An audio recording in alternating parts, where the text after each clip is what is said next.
Last year was one of the worst years for Jamaica and its women when we saw a massive increase in crime against our females from young to old across the island. Our women fear for their lives. Now Cliff Hughes interviews a UTech student who was recently abducted by a taxi driver and his passengers. Stick around for the breakdown. Bad! You had an experience last night. Tell us what happened.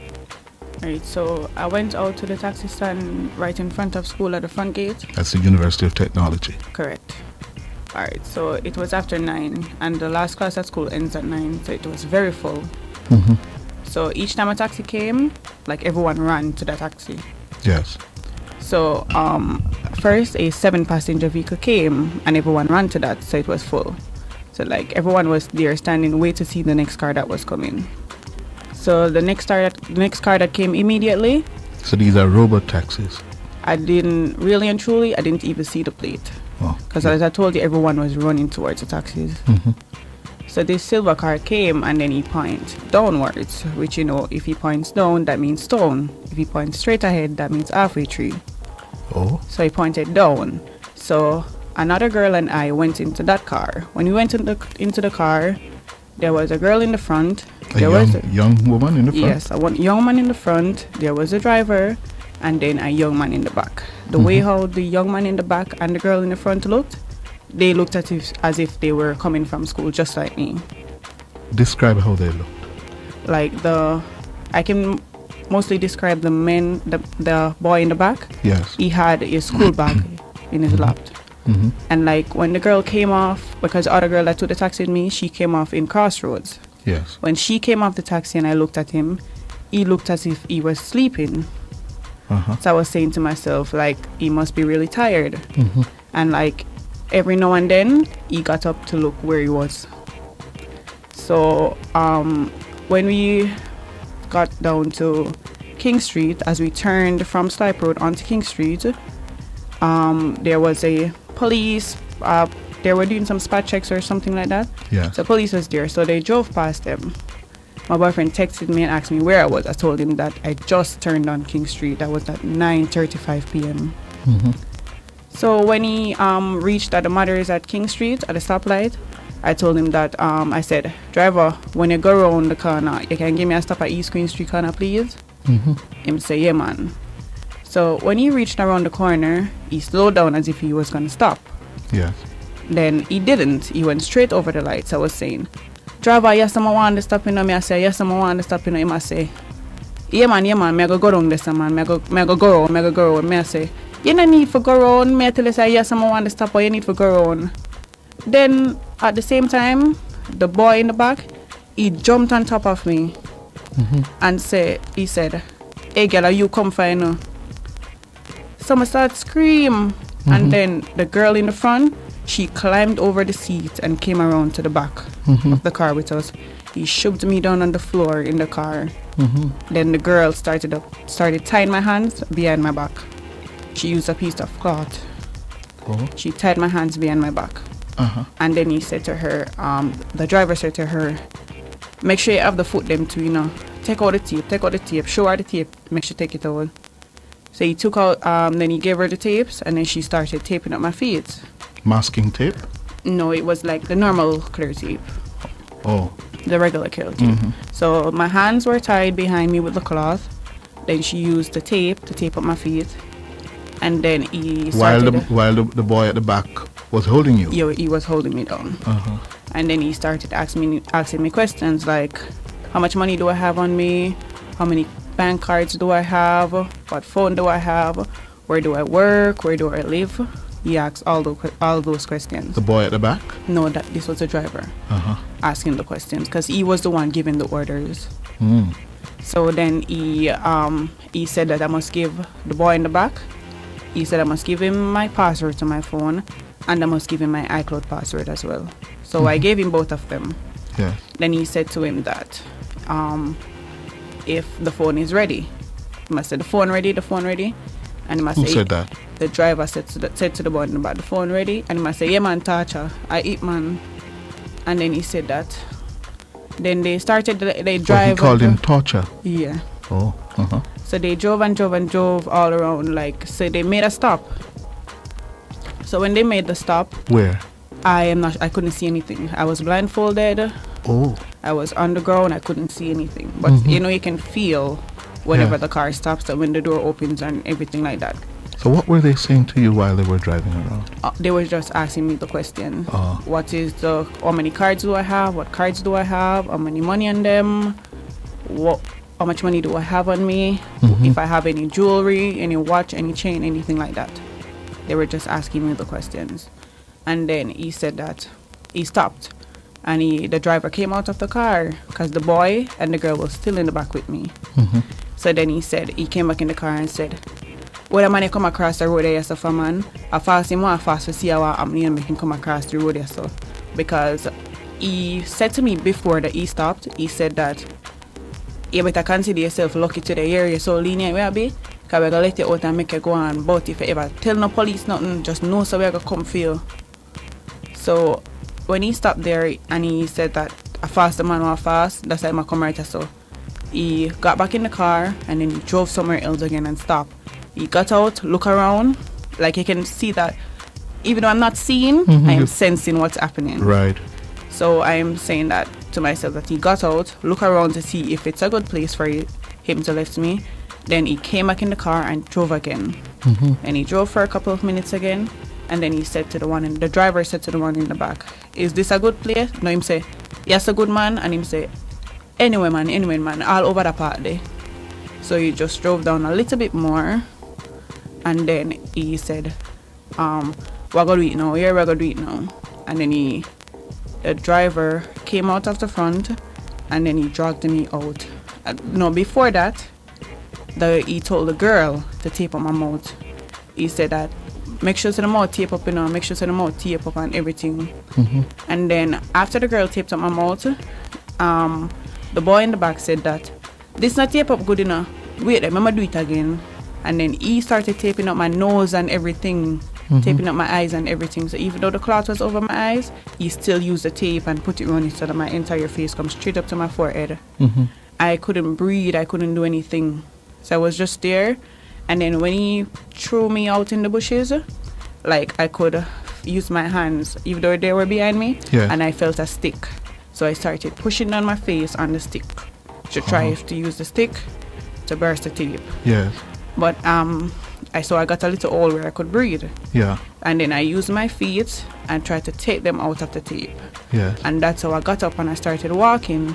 So I didn't know where it was. I didn't know if I stepped down, if I would step down in a hole or something. Yeah. So I was feeling before I stepped. And then I was saying, help, help, help, somebody help me, please. Like I was just walking and saying that. And then I heard a man saying, listen girl, what's wrong with you? What I'm to you? We must say, what I'm to you? I say, sir, come look now, sir, come look. If I look on my face, I see, say, it tape up on my hand, them tape up on everything. I can't even see you. And then he must say, alright man, come, I gotta help you. And he must say, sir, how much know say I can trust you too? And I start to run and go up the road and he must say, no man, stop the running because the one next car there come and I don't want them farm to you.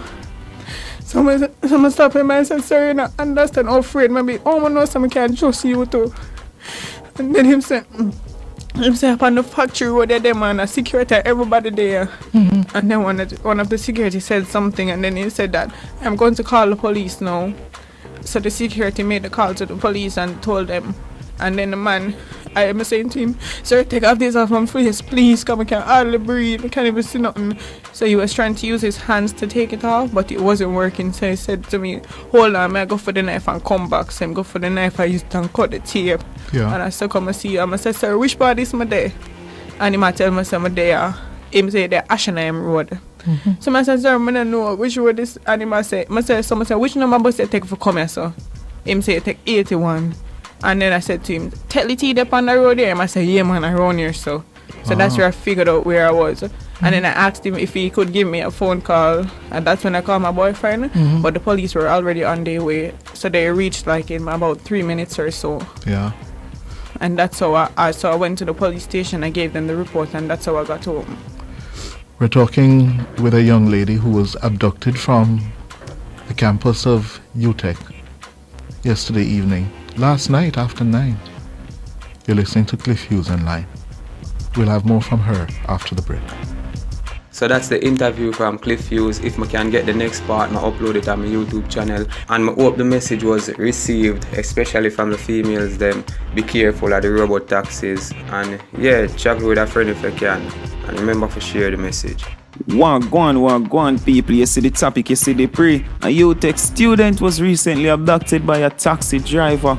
Robot taxi driver, that's still. But luckily for she was abducted, them let her go, and it come like only the phone them go for. I don't know if you not hear the story and understand really are going.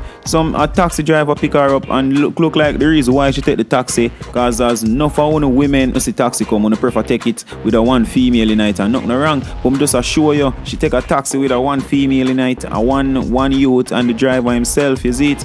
And at the end of the day, I capture her just for rob her of her iPhone. But like me I say, luckily for she escaped. Luckily for she, I never say escape, them let her go. Them let her go without harm, nothing.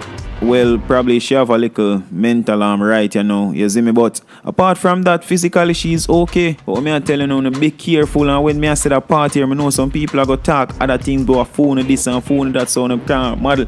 Yeah, me I say, if you don't see them kind of things here go on, only not too flashy with the phone them on the road then. You see me? I know say a phone and a phone the money buy it and buy right, if you can take out on the phone and use where, when, how you want to use it, but when you just have to be careful. You see me? Just have to be careful. Nobody that you a phone the money buy it. You see it? When you see them kind of thing, I go on and talk about me not hide nothing, I'm not careful how me use nothing, and my money buy this. At the same time, when you life in or if you go end up in a situation like that, I'm sure now go say, you wish you hide the phone. You wish you never have the phone up like that. Me I saying to people, I phone the money and buy right, if you can't have the phone out. But in a them times, you want to just careful how you do. The man them not for watching themselves too, because remember say not just women alone them are rob. But just I say, most of the time when you hear them abduct women and them kind of thing, them not so lucky like that one year. They aren't so lucky. But I'm just telling you to be careful still. Under the other place, I want to say one thing still. Yeah, this is Under Pearl, yeah. And ladies, I want to say something to you. It's not that there's a lady passenger in the next seat making her feel fine and alright. It's their danger same way. I tell you the truth, danger same way. Because as in the situation, it was an alibi to the person where for the do the works. It was an alibi to the driver and also an ex-passenger, which is a male. And it can be the same way to a man too. Yeah. Not just to see somebody in the car, that means say, yeah, alright, there's a danger there, same way. And not only that, people, like me I say, it's a fucked up word, because it could have been a red plate too, although most of the time them are robot taxi always doing them thing, the car red plate and the two go up on them works. I'm not going to say them not involved in it, you see, but red plate, more than a legal thing, them really dip on the road for taxi, you see me. Just assess the females, males too, wanna be careful, you see me? Wanna be careful, and like me I say Hunter they are telling you say them use a female and a next passenger as alibi, say it's okay to come in the car then. Somebody like you there in the car, come in the car, you see it? And them female, you have to stop it, you have to look out for the women them too, you have to look out for one another, you have to sit down and set up each other, you have to stop it. If you don't have a bad mind for this, something say you not help with robbery then now. Although I not say the females them been innocent, but from where they them a show up too much, man. The bad ones them we a fight them female sister. Come on, man. If you are the better man, protect on the own. Although the whole we are human beings still, but females, if you look out for one another, you know if you assist in them kind of fuckery, they put yourself in the position. Tap it, man. But people, tell me one thing still, although I basically know what I think, but still I want to know opinion same way as it, because I one way could have pre this. That place you fuck up, them people you fuck up, and at the same time you have to be careful, you see me? There is no way you can justify this. But like me I say, still, tell me one thing. People, you see what time I clock, you see what time I knock, we are up and get the fuck out of here. And as usual, my people, bad. Subscribe now for daily reports on dancehall news and entertainment. Shoot on your flame to the fire. It's spraying like your name on a flyer. The current hot topic of dancehall is the breakup between dancehall power couple Marvin the Beast and Nikisha DHQ. The dancers turned recording artists took it to social media, making shady posts referring to their relationship. Since then, the topic has been on the lips of fans and viewers worldwide. So this was no surprise when selector Foota Hype took the podium to share his thoughts on the matter. The big thing is, remember me and Nikisha never chat, so probably Marvin black me and Nikisha, if you're there on the live, join in too. The girl we Marvin did the live with last night, she a fly today, so she say she not gonna reach by 1 o'clock because she had do an interview on the live. Then